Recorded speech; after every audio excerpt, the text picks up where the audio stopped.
জানো তো, আমাদের লাইফের কোনো সমস্যায় আমাদেরকে দুমড়ে মুচড়ে দিতে পারে না যদি না আমরা সেই সমস্যাটা আসার পর সেখান থেকে পালিয়ে না যাই। আমরা কি করি জানো তো, আমরা প্রচণ্ড ভয় পাই যখন আমাদের লাইফের যে কোনো সমস্যা এসে উপস্থিত হয়। তখন আমাদের মনের মধ্যে খুব ভয় লাগে, ভাবি এবার বুঝি সব শেষ হয়ে গেল। এই ভয়ে আমরা কি করি, ওই সমস্যার থেকে দূরে সরে যাই এবং সমস্যাটা না দেখার ভান করে বসে থাকি। এটাই না আমাদের জীবনের সব থেকে বড় প্রবলেম।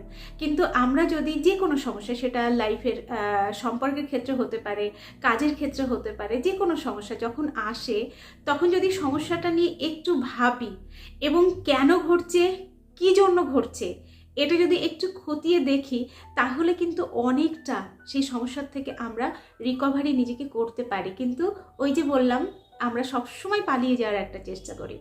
তো ওদের মধ্যে বহু মানুষ রয়েছে যারা কিন্তু বলো যে আমার ভালোবাসার মানুষটি আমার সঙ্গে সম্পর্কে থাকাকালীন আমাকে ঠকিয়েছে। কিন্তু কি বলতো, তোমরা এর সঙ্গে না এটাও স্বীকার করো যে যেহেতু আমাদের 7 থেকে 8 বছরের সম্পর্ক, কেউ কেউ বলো 5 বছরের, কেউ বলো 3 বছরের, কেউ বলো 10 বছরের সম্পর্ক, তো এত পুরানো সম্পর্ক হওয়ার কারণে তোমাদের লাস্ট হয়তো 2-1 বছর সম্পর্কটা ঠিকঠাক চলছে না।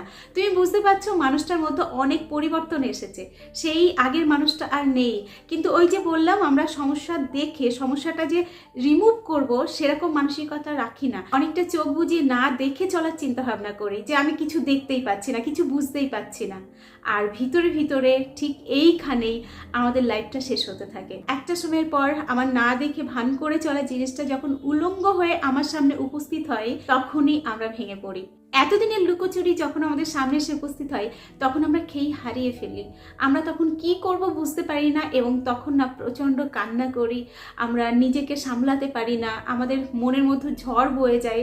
আমরা যেন একটা দিশাহীন অবস্থাতে ঘুরে বেড়াই। ওই সময় পাগল পাগল লাগে, কোনো কিছু ভালো লাগে না। এমন কিছু কাজ করি যেগুলো একটা সময় আমি কখনো ভাবতেই পারতাম না যে এই কাজগুলোও আমি করে ফেলবো।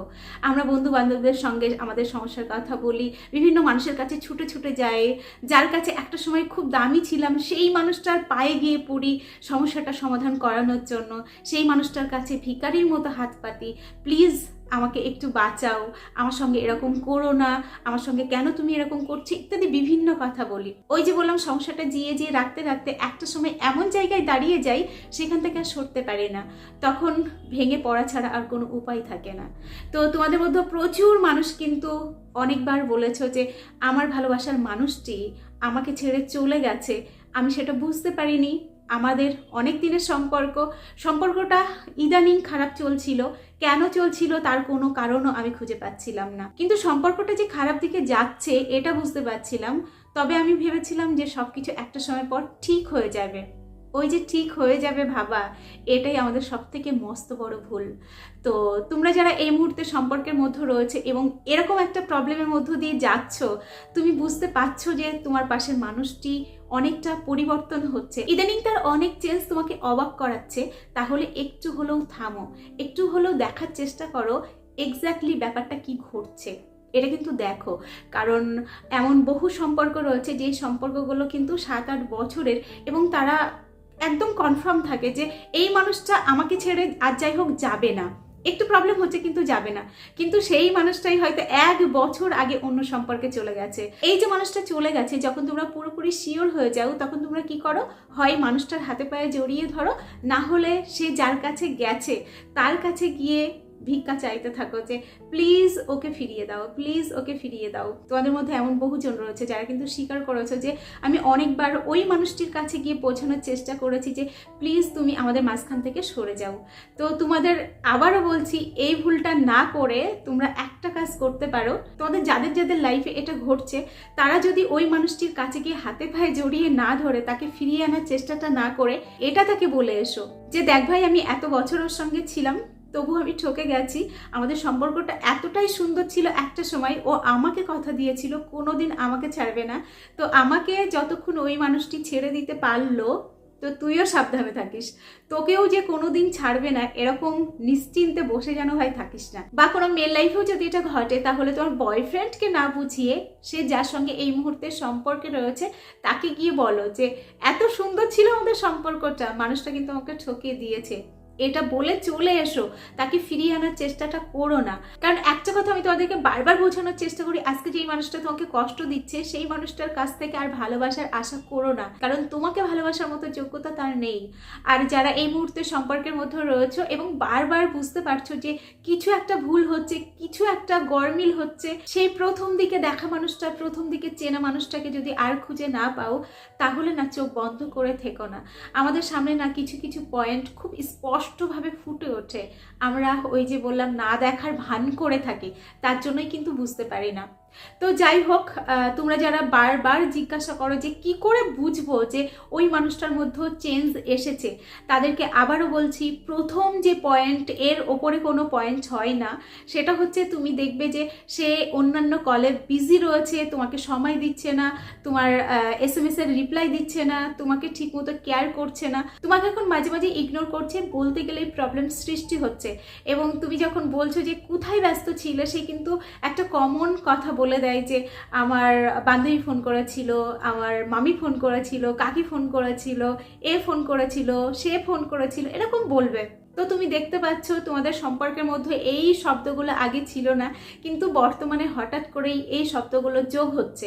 সে বলতে পারছে না, তুমি হয়তো বলছো যে স্ক্রিনশট দিয়ে দেখাও কে ফোন করেছিল, তখনই সে প্রচণ্ড পরিমাণে রেগে যাচ্ছে, তোমাকে 5টা বাজে কথা বলছে এবং তোমাকে এটা জানাচ্ছে তুমি টক্সিক একটা মানুষ, তোমার সঙ্গে থাকা যায় না। যখন এরকম ধরনের বেশ অপমানজনক কথা তোমাকে বলছে, যেগুলো আগে তুমি কখনো ওর মুখ থেকে শোনোনি, তো তখন কিন্তু সতর্ক হতেই হবে। তখন ধরে নিও যে মানুষটার মধ্যে পরিবর্তন এসেছে, তার মানে সে কিন্তু সম্পূর্ণরূপে এই মুহূর্তে আমার নেই, এটা ধরে নিতে হবে।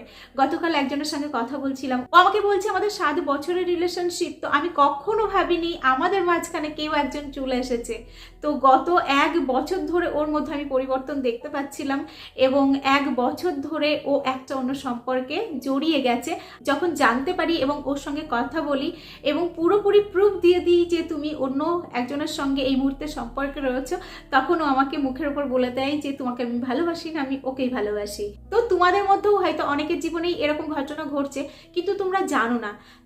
তার কারণ হচ্ছে ওই যে আমরা কিছু বলতে গেলে একটা যখন ঝামেলা তৈরি হয়, তখন আমরা ভয় পাই, ভাবি যে হয়তো বেশি কিছু বললেও আমাকে ছেড়ে চলে যেতে পারে।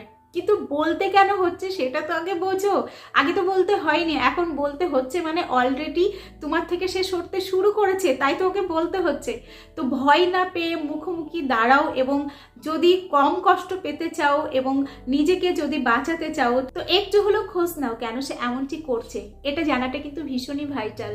তো ওই যে ওই পরিবর্তনটা দেখবে, এর সঙ্গে না ঝাঁঝি দিয়ে কথা বলবে তোমাকে। মানে এতদিন যেই মানুষটা সুন্দর করে কথা বলতো, সেই না হঠাৎ তোমাকে ঝাঁঝি দিয়ে কথা বলছে, তোমার কথা সহ্য হচ্ছে না তার, তোমার খুঁত ধরার চেষ্টা করছে, তোমাকে অন্যান্য মানুষের সামনে ছোট করানোর চেষ্টা করছে। একটা বিষয় মাথায় রেখো, যখন আমরা কাউকে খুব বেশি ভালোবাসি, সবসময় না তার তারিফ করতে পছন্দ করি, তাকে সবার ওপরে রাখতে পছন্দ করি, কখনো তাকে সবার সামনে অপমান করব, অপদস্থ করব, এরকম ভাবনা কিন্তু যারা সত্যিকারের ভালোবাসে তাদের মনের মধ্যে আসে না। তো তোমার ভালোবাসার মানুষটি আগে এরকম করতো না, এখন করছে, তাহলে সতর্ক হতেই হবে। লাস্ট যে পয়েন্টটা খুব ভাইটাল, সেটা হচ্ছে দেখবে তুমি যদি একটা রং মানুষের সঙ্গে সম্পর্কে জড়িয়ে যাও, তাহলে তোমার আর্থিক দিক দিয়ে তার একটু বেশি ঝোঁক, মানে মাঝে মাঝেই তোমার কাছ থেকে আর্থিক বিভিন্ন সুযোগ সুবিধা আদায় করছে।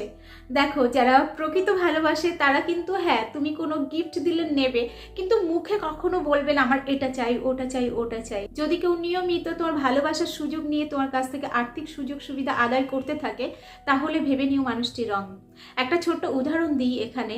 আমি একজনের সঙ্গে কথা বলছিলাম, কি বলতো, ওই যে বললাম কেন, আমি প্রথমেই বললাম যে তোমরা সব কিছু জানতে পারো, আমরা প্রত্যেকেই জানতে পারি আমার লাইফে কি প্রবলেম হচ্ছে, কেন হচ্ছে, আমার সামনে যে মানুষটি রয়েছে, বা আমি কোনো কাজের ক্ষেত্রে কেন আমি বারবার হেরে যাচ্ছি, কেন আমি সাকসেস হতে পারছি না, পুরো ফল্ট কিন্তু আমাদের জানা, কিন্তু আমরা সাহস করে তার মুখোমুখি দাঁড়াই না, আমরা ওখান থেকে পালিয়ে যাওয়ার চেষ্টা করি, যার জন্যই কিন্তু আমরা হেরে যাই।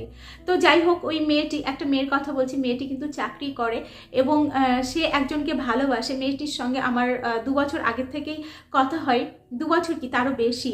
তো যাই হোক, ওর সঙ্গে যখন আমার প্রথম কথা হয়, ও যখন আমাকে সব কিছু বলে, আমি কিন্তু ওকে বারবার বলেছিলাম যে এই ছেলেটি তোমার কাছ থেকে সুযোগ সুবিধা আদায় করার জন্যই তোমার লাইফে কিন্তু রয়েছে। এটা কিন্তু বারবার ওকে নক করেছিলাম।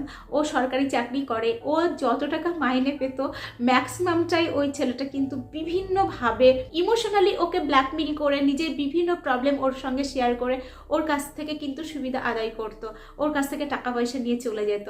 দেখো, এই মেয়েটি কিন্তু জানতো যে ও আমাকে খুব একটা ভালোবাসে না, এটা কিন্তু জানতো, কিন্তু এটা ভাবতো যে আমি ওকে এত হেল্প করি, ওর পাশে রয়েছি, একটা সময় হয়তো ও বুঝতে পারবে যে আমি সত্যি সত্যি ওকে ভালোবাসি, এবং আমি যেহেতু ওর থেকে আর্থিকভাবে এগিয়ে রয়েছি, তো একটা সময় ও আমার উপর ডিপেন্ড হয়ে পড়বে এবং একটা সময় ও আমাকে ভালোবাসতে বাধ্য হবে। এটা কিন্তু সে ভেবেছিল, কিন্তু সেটা বাস্তবে ঘটেনি। ছেলেটা কিন্তু একটা সময়ের পর জানিয়ে দিয়েছে যে আমি তোকে ভালোবাসি না, এবং তার লাইফে আগে একজন ছিল যার সঙ্গে তার ব্রেকআপ হয়ে গিয়েছিল, সে কিন্তু এই মুহূর্তে ফিরে এসেছে এবং একে টোটালি বলে দিয়েছে যে আমার পক্ষে তোমার সঙ্গে থাকা সম্ভব নয়। সব থেকে কষ্টদায়ক কি জানো, এই মেয়েটির কাছ থেকে অনেক টাকা নিয়েছে, এখনো কিন্তু সেই টাকাটা একে দেয়নি। আসলে কি বলতো, এরকম ধরনের মানুষ ফলটা খাবে কিন্তু গাছের কোনো দায়িত্ব নেবে না, মুখটা মুছে সেখান থেকে বেরিয়ে যাবে। এরা এরকম ধরনেরই মানুষ, এবং এই ধরনের মানুষ কিন্তু বহু রয়েছে। তো আমি তোমাদেরকে একটা কথাই বলবো, যখন তুমি দেখতে পাচ্ছ কিছু একটা প্রবলেম রয়েছে, এবং যেই 3টি কথা তোমাদেরকে বললাম, যে এই 3টি সমস্যা হয় যখন সে অন্য সম্পর্কে চলে যায়, বা তোমাকে সে যখন পুরোপুরি না ভালোবাসে, তখন কিন্তু এই প্রবলেমগুলি তোমাদের সম্পর্কের মধ্যে দেখতে পাবে, এবং এই প্রবলেমগুলি দেখলে তখন তুমি শিওর হয়ে যেও যে তুমি চরমভাবে ঠকছো। তো চলো, আজকের ভিডিও এখানে শেষ করছি। এতক্ষণ আমি তোমাদের সঙ্গে ছিলাম, তোমাদের বন্ধু রচনা ব্যানার্জি। আবার তোমাদের সঙ্গে দেখা হচ্ছে নেক্সট ভিডিওতে। ততক্ষণ সকলে ভালো থেকো, সুস্থ থেকো।